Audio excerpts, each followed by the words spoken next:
இனிமையான நண்பர்களே, அன்புள்ளம் கொண்ட சொந்தங்களே, அனைவருக்கும் வணக்கம். கலவர பூமியாகிவிட்ட கனிமொழி நாடாளுமன்ற உறுப்பினராக இருக்கின்ற தூத்துக்குடி பாராளுமன்ற தொகுதிக்கு உட்பட்ட தூத்துக்குடி நகரம் ஏன் இப்படி தூத்துக்குடி கலவர பூமியானது? அந்த தொகுதியின் நாடாளுமன்ற உறுப்பினர் கனிமொழி, இன்றைக்கு இருக்கின்ற திமுக ஆட்சி, இவையெல்லாம் அந்த தூத்துக்குடி நகரத்தின் சட்டம் ஒழுங்கை எப்படி பாதுகாக்க தவறிவிட்டார்கள். ஆனால் 3 ஆண்டு திமுக ஆட்சி அற்புதமாக நடக்கிறது என்று ஊடகங்களிலே வாடகை வாயன்களை வைத்து பேச வைத்துக் கொண்டிருக்கிறார்கள். ஆனால் அதற்கு நேர்மாறாக கடந்த 12 நாட்களில் மட்டும் தூத்துக்குடியில் 6 கொலைகள் நடந்திருக்கிறது.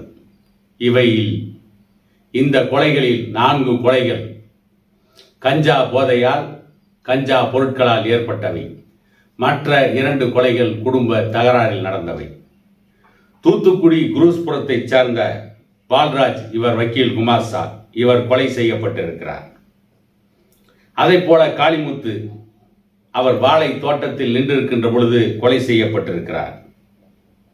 இப்படி தூத்துக்குடியில் சத்தியமூர்த்தி என்பவர் கஞ்சா போதையில் ஏற்பட்ட தகராறில் கொலை செய்யப்பட்டிருக்கிறார். இப்படி தொடர்ந்து தூத்துக்குடியில் கஞ்சா போதையால் கொலைகள் நடந்து கொண்டிருக்கிறது, மது போதையால் கொலைகள் நடந்து கொண்டிருக்கிறது. ஆனால் தமிழ்நாட்டில் நல்லாட்சி நடத்தி கொண்டிருக்கிறோம் என்று இவர்கள் மார்தட்டி கொண்டிருக்கிறார்கள். 3 ஆண்டு சாதனை என்று மூச்சுக்கு 300 முறை பேசிக் கொண்டிருக்கிறார்கள். அதே தூத்துக்குடியில் லாக்அப் மரணம், ஜெயராஜ் ஃபெலிக்ஸ், இந்த மரணத்தை வைத்து ஒரு மிகப்பெரிய அரசியலை நடத்தினார்கள். அந்த மரணம் கண்டிக்கப்பட வேண்டிய ஒன்று. அந்த மரணத்திற்கு ஆளானவர்களுடைய குடும்பங்கள், அந்த மரணம் தூத்துக்குடி லாக்அப் டெத்தில் இறந்த ஜெயராஜ் ஃபெலிக்ஸ், இவர்களுக்கு அரசு செய்ய வேண்டிய உதவிகளை செய்ய வேண்டும். அதில் எந்த மாற்று கருத்தும் இல்லை. அவர்களின் குடும்பத்திற்கு நீதி வழங்க வேண்டும், மாற்று கருத்து இல்லை. ஆனால் அன்றைக்கு தூத்துக்குடியிலே போய் அந்த லாக்அப் மரணத்தில் கொல்லப்பட்ட ஜெயராஜ் ஃபெலிக்ஸ், இவர்களுடைய குடும்பத்திற்கு ஆதரவாக நின்ற கனிமொழி, இன்றைக்கு 12 நாட்களில் 6 கொலைகள் நடந்திருக்கிறதே தூத்துக்குடி நகரத்தில், அதற்கு என்ன செய்ய போகிறார்கள்? அதை ஏன் இந்த அரசு தடுத்து நிறுத்தவில்லை? கஞ்சா பொருட்கள் நடமாட்டத்தை தடுத்து நிறுத்தியிருந்தால், போதைப் பொருட்கள் நடமாட்டத்தை தடுத்து நிறுத்தியிருந்தால் அவர்கள் காப்பாற்றப்பட்டிருப்பார்கள், அந்த கொலைகள் நடந்திருக்காது. இந்த 12 நாட்களில் நடந்த 6 கொலைகளில் 4 கொலைகள் நடக்காமலே போயிருக்கும். 4 குடும்பங்கள் நடுவீதிக்கு வந்திருக்காது. ஒரு மிகப்பெரிய மாநகரம் தூத்துக்குடி, துறைமுக நகரம்.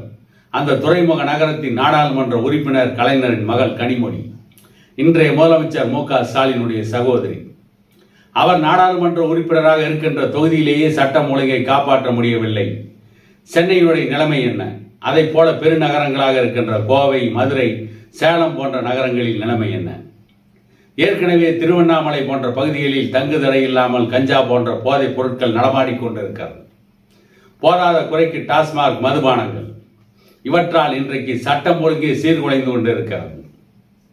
இதற்கு முன்பு இதை போல தூத்துக்குடியில் 6 நாட்களில் 12 கொலைகள் நடந்த சம்பவங்கள் இல்லை. ஆனால் இன்றைக்கு தமிழகம் எங்கும் கஞ்சா போதையால் பல்வேறு மோசமான சம்பவங்கள் நடந்து கொண்டிருக்கிறது. சேலம் மாவட்டம் தீவெட்டிப்பட்டியில் நடந்த கலவரத்திற்கு காரணமே கஞ்சா போதை தான். அதுதான் அடிப்படை. கஞ்சா போதையில் மட்டும் அந்த ஒரு சிலர் இல்லாமல் இருந்திருந்தால், விடுதலை சிறுத்தைகள் கட்சிக்கு ஆதரவு தெரிவிப்பவர்கள், தலித் சமூகத்திலிருந்து ஒரு சிலர் கஞ்சா போதையில் போய் தகராறு செய்தால்தான் ஒரு மிகப்பெரிய கலவரமே நடைபெற்றது. இன்றைக்கு அந்த கலவரத்தில் காவல்துறையினுடைய கைது நடவடிக்கையால் பல குடும்பங்கள் பாதிக்கப்பட்டுக் கொண்டிருக்கிறது.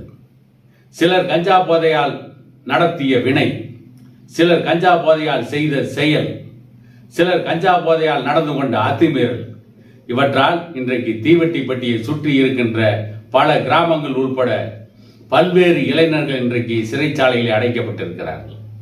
அவர்கள் ஜாமீன் கேட்டு நீதிமன்றத்தின் கதவுகளை தட்டி கொண்டிருக்கிறார்கள். அவர்களுடைய இயல்பு வாழ்க்கை பாதிக்கப்பட்டு விட்டது.